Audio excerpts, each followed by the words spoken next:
Eu não acredito que o plano do Brasil seja uma questão de reformas microeconômicas necessárias. Eu não vejo. Eu acho que o maior problema do Brasil hoje, acho que o PSB é um dos únicos partidos que tem essa compreensão, é a falta de um projeto nacional de desenvolvimento.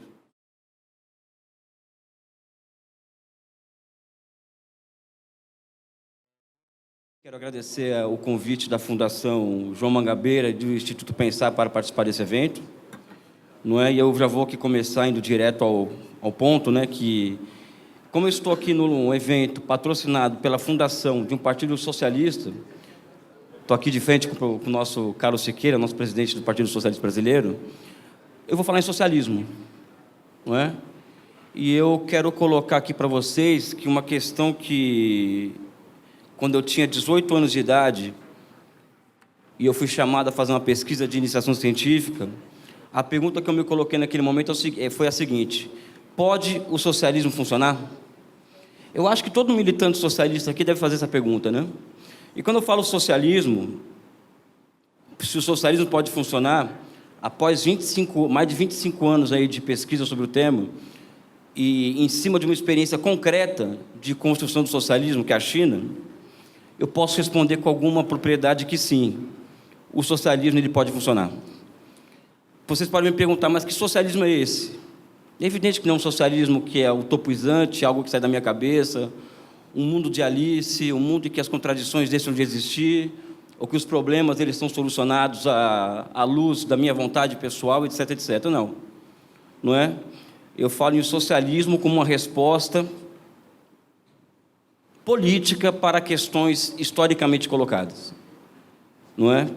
E no que tange as questões que a história coloca para os chineses, o socialismo foi a melhor resposta encontrada para resolver as questões, por exemplo, de soberania nacional, desenvolvimento econômico e direito ao planejamento do seu desenvolvimento econômico. Tá?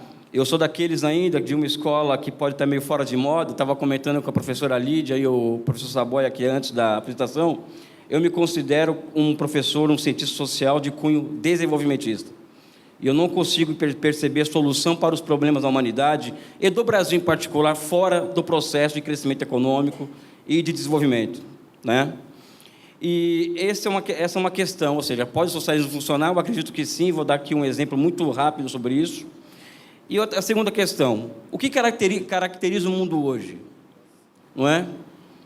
O que eu vejo hoje, 10 anos após a crise financeira de 2009, é que o mundo hoje ele é caracterizado por uma guerra de capitais, ou seja, guerra de blocos de capitais, tá? Onde esses diferentes blocos de capitais têm à sua frente poderosos estados nacionais defendendo os interesses de seus respectivos blocos de capitais. Esse é o paradigma do começo do século XIX, do começo do século XX, e continua sendo paradigma do começo do século XXI, agora 20 anos após o começo do século XXI. Aqui, se a gente for aqui na Embaixada da Alemanha, o que nós vamos ver lá são vários funcionários que estão ali para defender os interesses das empresas alemãs. Na Embaixada da Coreia do Sul é a mesma coisa, não é? E assim por diante. Não é? Então, eu acredito, para analisar aqui essa questão da economia criativa, o processo de desenvolvimento, que a nação é a categoria basilar de análise nessa e em outras questões. Fora da nação não há solução. Eu não vejo solução fora do pensamento nacional e estratégico, né? E aqui eu falo do Brasil, que aqui, de uma certa forma, tanto a professora Lídia quanto o professor Saboia tocaram nessas questões do Brasil. Eu coloco a seguinte opinião. Temos que tomar cuidado quando falamos em economia criativa e sair do mundo real. Não é? Hoje o Brasil é um país que tem 13 milhões de desempregados. O Brasil hoje tem um aumento de produtividade do trabalho que tira de 1% ao ano. Isso significa que 1 milhão de pessoas deixam de ter empregos por conta desse aumento de produtividade. E, atualmente, o Brasil precisa gerar outros 1 milhão de empregos para dar conta dos jovens que entram no mercado de trabalho. Ou seja, o Brasil precisa crescer 2% ao ano para zerar essas duas questões e assim manter explosivas taxas de desemprego de 13% ao ano. E eu me desculpe aqui a divergência fraternal, esses empregos vão ser gerados ainda nos moldes da segunda Revolução Industrial, ou seja, vai ser ainda a partir de um intenso programa de obra pública, vai ser pelo aumento de números de ferrovias no Brasil, um aumento de estradas no Brasil, aumento de grandes obras públicas, infraestruturas urbanas, etc., etc., etc. O que eu estou querendo dizer é o seguinte, é que não existe contradição entre enfrentar os problemas do passado no Brasil com os problemas do futuro. Não vejo contradição nessa questão. Então, quando nós vamos falar do Brasil, nós temos que falar nos marcos, tá? De quais? Por exemplo, qual que é o maior problema do Brasil hoje? Eu não acredito que o maior problema do Brasil seja a corrupção. Eu acho que a corrupção é o 10º maior problema do Brasil. Eu não acredito que o maior problema do Brasil seja a previdência social deficitária. Até porque é questionável se existe déficit da previdência ou não. Eu não acredito que o problema do Brasil seja uma questão de reformas microeconômicas necessárias. Eu não vejo. Eu acho que o maior problema do Brasil hoje, acho que o PSB é um dos únicos partidos que tem essa compreensão, é a falta de um projeto nacional de desenvolvimento. O problema do Brasil hoje é a falta de comando e também o que existe no Brasil hoje, e isso é culpa muito da academia, vamos fazer uma crítica aqui entre nós aqui, né? O Brasil vive uma crise de pensamento estratégico. Não é? Isso é o zeitgeist do Brasil hoje, é uma academia, né, que vive, um país, consequentemente, que vive uma crise de pensamento estratégico. E nós temos que admitir isso com muita tranquilidade. Não é? E aqui eu vou dar um exemplo aqui de um país que pode ter todos os problemas, mas que não tem problema de pensamento estratégico e não tem uma crise de pensamento, que é o caso da China. Pois bem, aqui a apresentação vai ser...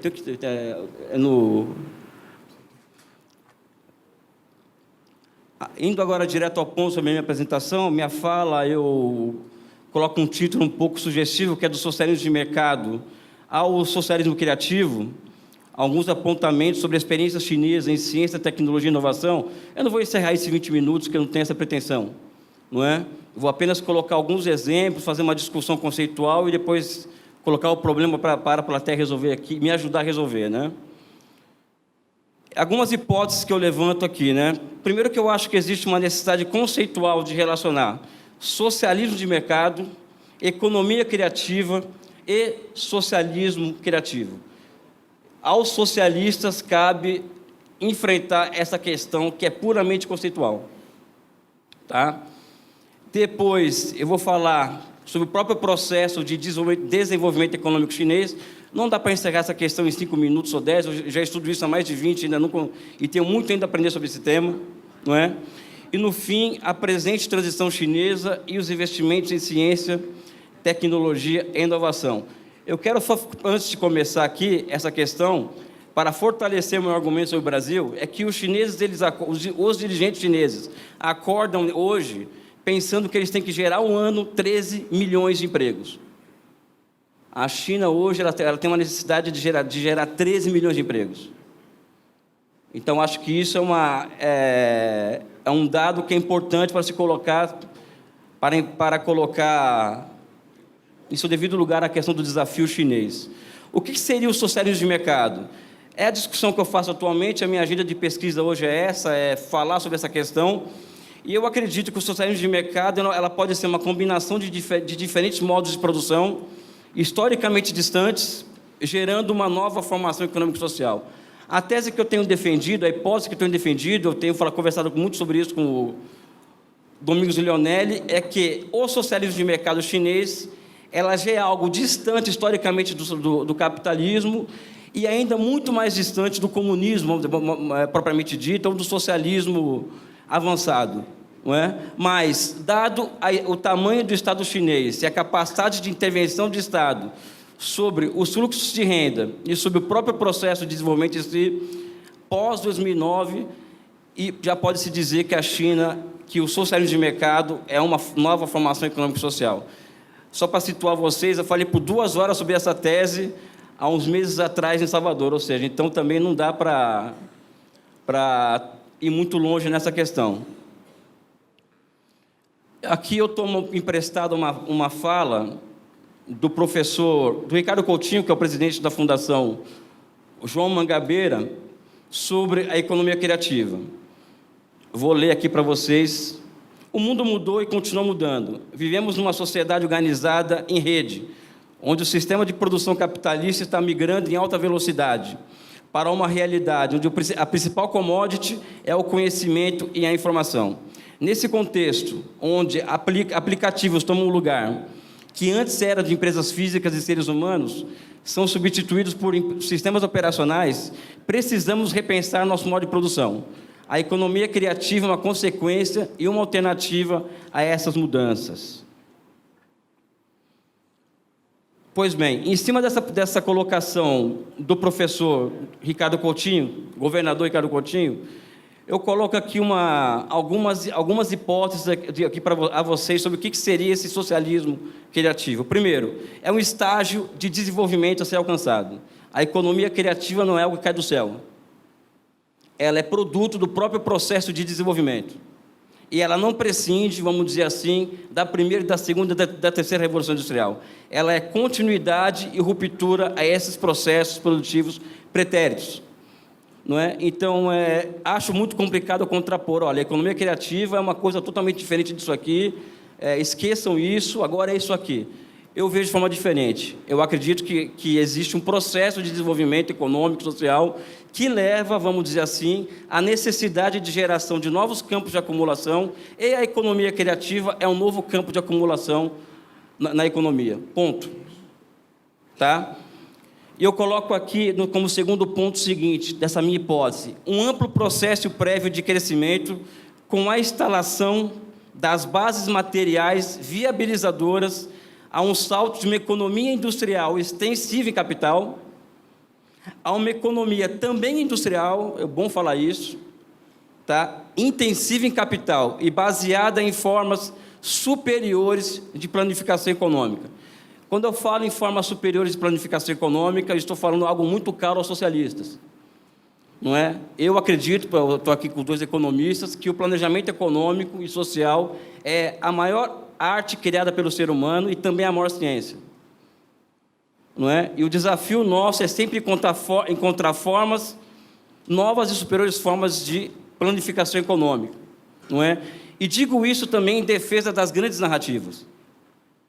Hoje, com Big Data, como fala-se muito em Big Data, fala-se muito em novos paradigmas tecnológicos, ao invés disso fortalecer as micronarrativas, muito pelo contrário, isso fortalece as grandes narrativas, porque abre possibilidades para a planificação econômica jamais sonhadas pelo ser humano. O Big Data, ele abre, repito, ele abre condições a se planificar em outro patamar, em patamares jamais sonhados pelos nossos antepassados. E vivemos num mundo em que nunca foram contemporâneos tantas mentes brilhantes ao mesmo tempo, convivendo entre si. Não é? Então, acho que também existe, Leonel, uma necessidade de nós retomarmos as grandes narrativas. Quando falo grandes narrativas, falo o quê? Eu falo em socialismo, eu falo em desenvolvimento econômico, eu falo em nação, eu falo em projeto nacional e falo também em planejamento econômico. Não é? Pois bem, após basear em formas superiores de planificação econômica e, consequentemente,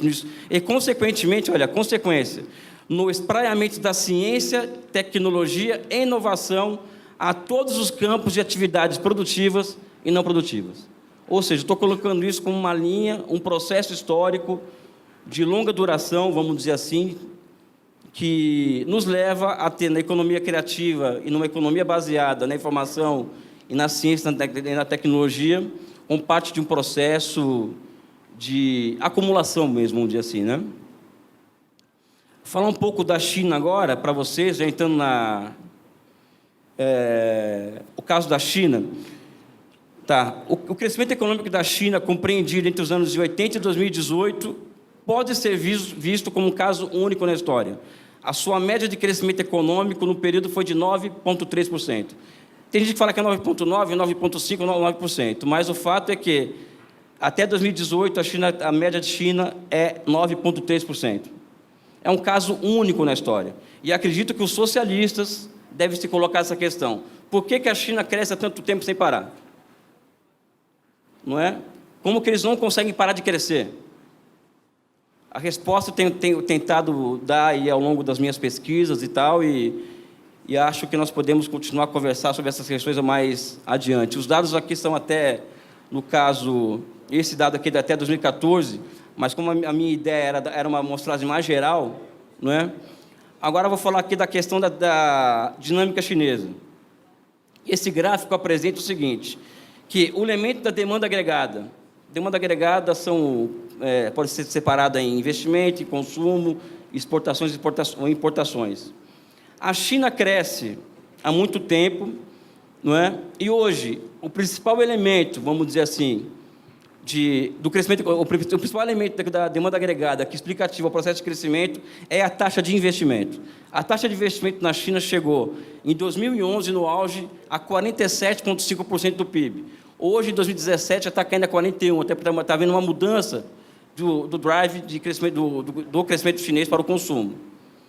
Tá? Ou seja, é uma economia que investe demais. Para fins de comparação com o Brasil hoje tem uma taxa de investimento de 15% ao ano. 15% ao ano significa que o Brasil é um país em guerra. Países com uma taxa de investimento de 15% é um país em guerra. E eu costumo dizer que a taxa de investimentos ela é inversamente proporcional ao grau de barbárie na economia. Nós temos 15% de relação investimento-PIB e 13% de desempregados, não é? Acho que está aí uma questão a se colocar. Falta-se investir no Brasil. E o investidor, em primeira instância, é o Estado, não tem para onde correr. E o mais engraçado é que no Brasil, hoje, o Estado investir virou crime. Fazer política fiscal virou crime. Não é? Então, a China é uma economia baseada no investimento, uma economia que está mudando o seu drive de crescimento para o consumo, que é um desafio que não é fácil. Tá? E eu vou te colocar, aí eu coloco aqui mais um gráfico, eu coloco aqui uma aspas, né? Que é uma questão que eu coloco aqui para o PSB, inclusive, presidente Carlos Siqueira e Leonelli. O socialismo criativo passa pela existência de um poderoso sistema financeiro público. Eu estou dizendo isso pelo seguinte, ciência e tecnologia não é dinheiro da CAPES, dinheiro do CNPq, ciência e tecnologia é outra coisa. A ciência e tecnologia é gerada ao nível de empresa. Nós temos uma visão, aqui eu vou falar com muita tranquilidade, eu acredito que no Brasil nós temos uma visão lúdica, bonita, linda de ciência e tecnologia. Não é? Ciência e tecnologia é empresa. E as empresas vão ao mercado de capitais e vão ao sistema financeiro para se financiarem. Então, não existe produção de ciência e tecnologia sem crédito bancário, sem dinheiro para isso. E aqui o gráfico é muito evidente, né? A China tem uma relação de crédito doméstico com as empresas em relação ao PIB de 157%. Em comparação com o Brasil hoje, a relação crédito-PIB é de 45% do PIB. Não é evidente que existem outras questões a serem colocadas. Não existe ciência e tecnologia sem uma taxa de juros abaixo, uma taxa de juros, vamos dizer assim, que seja convidativo ao investimento produtivo, sem uma taxa de câmbio, vamos dizer assim, que proteja a indústria nacional dos seus concorrentes estrangeiros. Infelizmente, meus amigos, não dá para fugir da macroeconomia quando fala-se de ciência e tecnologia. Não dá. Pode tentar dar uma volta, mas é impossível fugir disso. Tá? Aqui eu coloco as condições objetivas ao socialismo criativo. Eu acredito que a primeira condição objetiva é uma superestrutura de poder popular, que é o socialismo, ao meu ver, uma outra formação econômica e social. Projeto nacional de desenvolvimento. Eu já falei aqui das grandes narrativas, né? A indústria como eixo estrutural da economia. Nós gostemos ou não gostemos, nós vamos ter que conviver com a indústria e precisamos da indústria por muito tempo.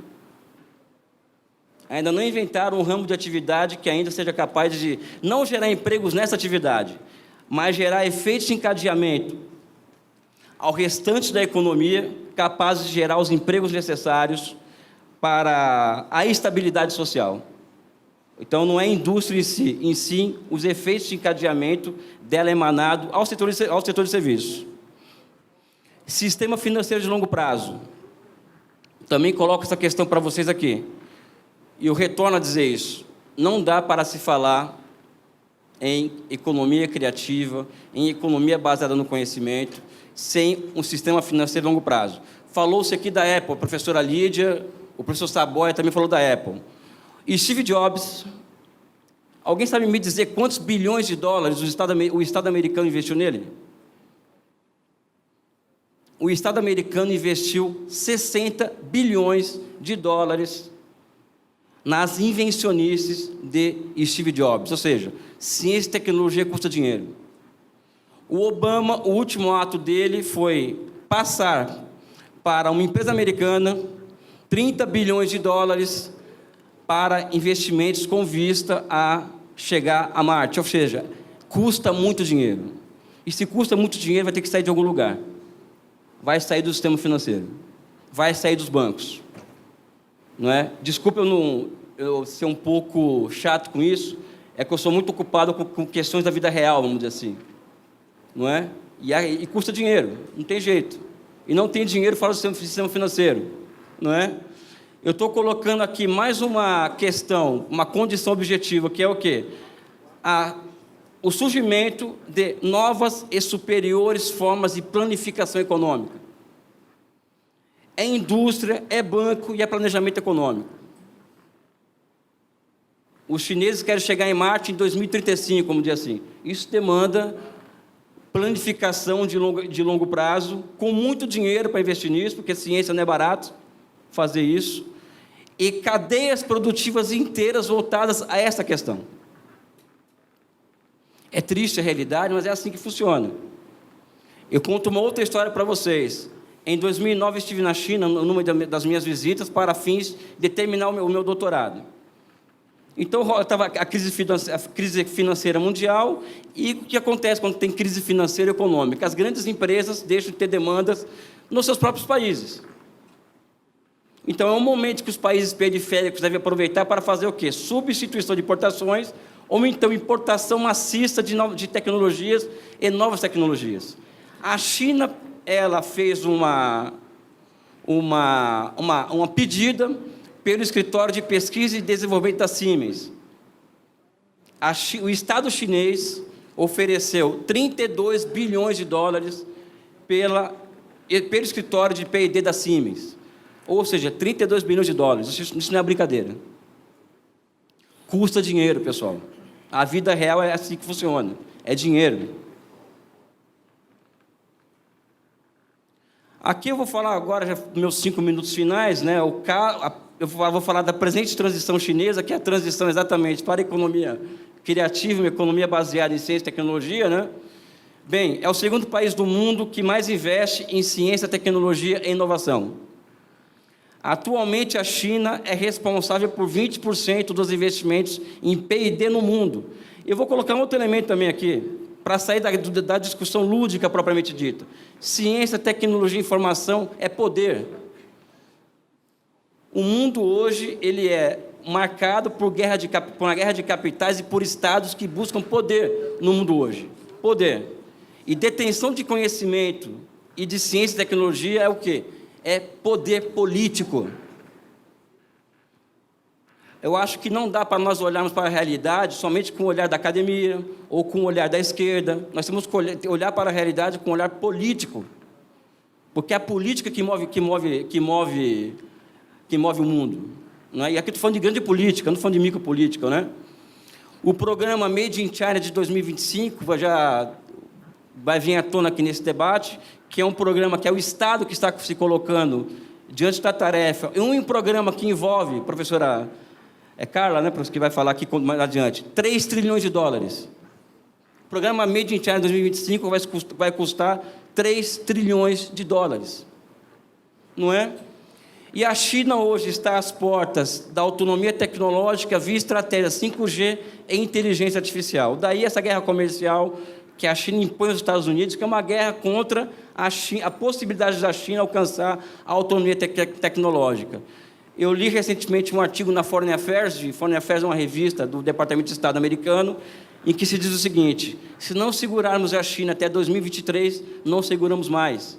Então, se a China alcançar a autonomia tecnológica, ela vai comandar o processo no mundo. não é? Então, o que está em jogo é o poder político do mundo e o acesso à grande tecnologia. Aqui eu estou falando, aqui, vou mostrando o gráfico aqui, dos investimentos em P&D na China. Existe um crescimento que é muito impressionante a partir de 2000, que é quando a China decide investir em fato em pesquisa e desenvolvimento, quando se vem à tona a necessidade da formação de um sistema nacional de pesquisa e inovação e de ciência e tecnologia. Então, a China rapidamente alcança a União Europeia em 13 anos. Os dados aqui são de 2013, e deve ter aumentado no máximo 5% esses dados aí, não é? Então, a China ela está caminhando rapidamente para a sua autonomia tecnológica e é o segundo país que mais investe em P&D do mundo, vamos dizer assim. Não é? Aqui está dados até 2012, até porque a fonte é de 2016, do número de cursos abertos nas áreas de ciências da natureza e engenharia. Todos aqui sabem que não existe inovação tecnológica sem engenheiros, não é? E sem cientistas da natureza. Então, a China sai de 240 e poucos cursos nas áreas de ciência da natureza e engenharia em 2000 e chega a 1.320 cursos de graduação nessas áreas em 2012. Isso aqui dá a ideia do como eles estão levando a sério essa questão. Eu encerro a minha apresentação, acho que foi dentro do tempo, né? Pois bem, a gente é um pouco disciplinado com essas coisas. Para trazer esse recado, né? Ou seja, o centro da questão ainda é os projetos nacionais autônomos de desenvolvimento. E não acredito que é possível falar em ciência, tecnologia, inovação e economia criativa fora desses moldes. Eu quero agradecer ao meu amigo Leonelli e meu amigo Carlos Siqueira pela oportunidade de estar aqui com vocês. Cumprimentar os professores que vieram antes de mim aqui na mesa. Um obrigado e forte abraço.